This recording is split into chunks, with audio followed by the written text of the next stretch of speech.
Ladies and gentlemen, and allow me to stand on the protocol that has been established. But also let me just acknowledge the presence of my Deputy Minister. I always refer to her as my Deputy Minister, such an inspirational figure, Honourable Gaudentia Kröhne. But also allow me the opportunity to just thank the Acting CEO of the NIPDB hosting us this morning, Ms. Hawanga, and thank you to NEA Consulting for arranging this engagement. Unlike the previous speaker, mine is not going to be short and sweet. I intend to maximize the opportunity that I've been given just to share some remarks pertaining to the importance of this event. And some of what I'm going to share with you will sound like a repetition of what Ms. Hawanga has indicated, but I think it's worth mentioning.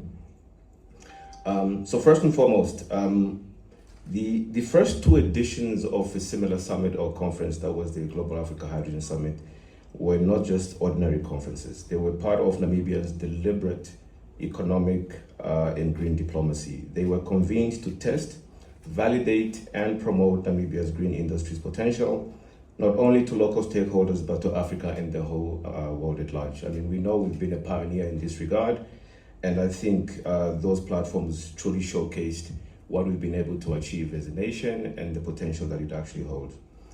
Those summits created a platform where policy met industry, where investors met project developers, and where Namibia's green hydrogen ambitions were no longer discussed only as future possibilities, but as emerging industrial realities. Through those platforms, several strategic relationships were initiated. It was mentioned here that several memoranda of understanding were signed or were announced and advanced, and important conversations around project financing, offtake, infrastructure, skills requirements, technology cooperation were actually accelerated. In 2025, or the 2025 edition in particular, demonstrated that this platform has actually matured into a serious continental convening mechanism. It brought together government leaders, developers, investors, technology providers, and end users, and it showcased bankable African green energy projects, not only those that are in Namibia, but across the continent. It also recorded project investment roundtables, technical seminars, masterclasses, deal announcements, MOU sightings. Most importantly, it helped to move the conversation from ambition to action, to actual reality. And we've already seen how conversations of this nature can support tangible outcomes, as we've seen that Namibia today has a number of pilot and demonstration projects that are no longer only ideas on paper, but have actually started to produce some of the stuff that we're talking about, green hydrogen and or its derivatives. So we have projects that are demonstrating green iron production, green hydrogen mobility, green ammonia and fertilizer potential, renewable energy applications, and industrial decarbonization pathways. These developments are not the results of one event alone, but platforms such as these create the conditions for partnerships, confidence, and follow-up engagements that help projects move forward.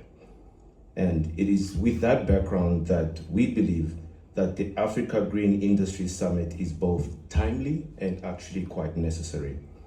It represents an evolution. I mean, the previous summits were focused on green hydrogen, but we're now moving to the next level and we're talking about green industrialization. For us, it is not enough as a country to just be exporting the molecule itself. It presents real opportunities for us to be able to utilize that, to create local value addition and actually industrialize our country, and in so doing, create opportunities for Namibians.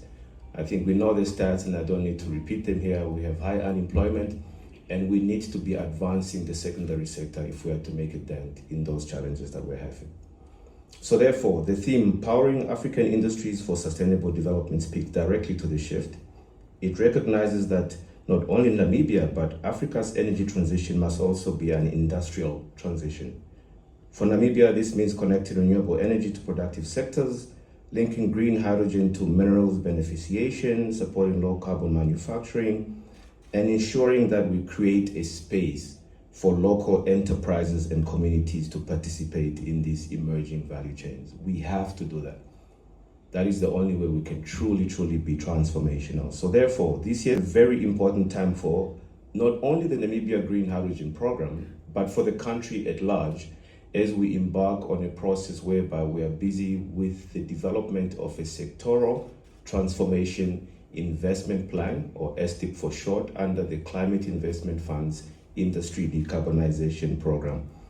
Where we are right now, we are basically busy crafting this plan, and we are going to be carrying out and conducting a number of stakeholder engagement sessions. We had one in the Rongo region some weeks back. We should be having one in the south towards the end of this month. We have a joint mission of the various multilateral development banks that are supporting this project. That is the World Bank, the International Finance Corporation, the African Development Bank, all supported by the Climate Investment Fund. That joint mission is also to take place in Swakop the week of the 1st to the 5th of June, where again we'll be engaging various stakeholders to understand what is it that we actually need to be able to truly advance our industrialization or green industrialization aspirations. So for key stakeholders like the ones that are in this room, we are hoping that you'll be able to make it to that particular platform. And then one other key engagement will be a discussion that will be arranged here in Windhoek, where we'll invite again all key stakeholders so that when we put together this sectoral transformation investment plan, it reflects the realities on the ground, the needs of the nation and the various players for us to be able to advance green industrialization in our country. And as part of the process, what we did is we ran an expression of interest just to identify projects. And I think what we've seen is that there is real opportunities in Namibia and there's real interest around green industrialization, because we saw that 78 projects and developers actually went through the process and have now been shortlisted for further consideration and engagement. These are Namibian entities that are operating across the value chain.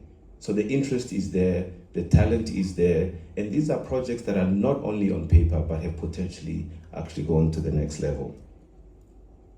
So these projects fall under strategic themes such as clean energy, industrial power anchors, industrial system decarbonization, the bioeconomy, agriculture, and climate innovation. This is a strong indication that Namibia's green industrialization opportunity is broader than one project or one sector. It cuts across energy, mining, agriculture, logistics, water, transport, and technology. It also confirms that there is a growing interest from project sponsors, local enterprises, and development partners to participate in this transition. A platform such as the African Green Industry Summit can therefore support what we're doing in as far as this Climate Investment Fund's Industry Decarbonization Program process in a practical way. It can create space for project owners to meet financiers. It can also allow policymakers to hear from the industry itself. As the Namibia Green Hydrogen Program, we therefore see the Africa Green Industrialization Summit as more than a visibility platform. We see it as a delivery platform. It is a meeting point for potential investors, off-takers, project owners, policymakers, and the likes, in as far as advancing Namibia's green industrialization aspirations. But we also believe that its success must be measured by how well it includes Namibians. For this reason, we would like to see stronger local participation in this year's summit. This includes the community representatives and our local MSMEs. Affordability, and I'm looking at William here, affordability and access must therefore be addressed carefully without undermining the quality and international standard of the event. Because with previous platform, I think that was the backlash. I think our people were unable to access this platform because it was just way too expensive. The program remains committed to supporting the summit as a strategic partner.